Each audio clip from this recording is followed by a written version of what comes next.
નમસ્કાર, અરવિંદ જીવાભાઈ વિદ્યા મંદિર બાળ પ્રતિભા સ્ટુડિયોમાં આપ સર્વેનું હાર્દિક સ્વાગત છે. આજે આપણે વાદળ કેવી રીતે બને છે તે વિશે જાણીશું.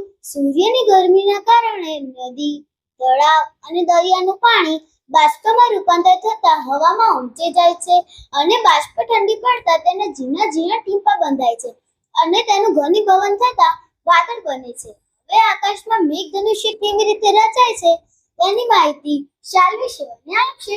નમસ્તે. સૂર્યપ્રકાશ આપણને જે સફેદ દેખાય છે તે ખરેખરમાં સફેદ હોતું નથી, પરંતુ તે 7 રંગોમાં દેખાય છે.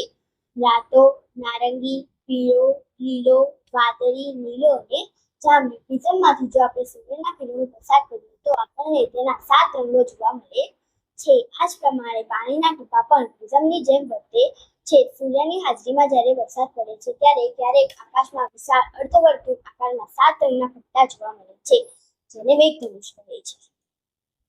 હું આશા કરું છું કે આપ સૌને અમારી માહિતી ગમી હશે. અસ્તુ.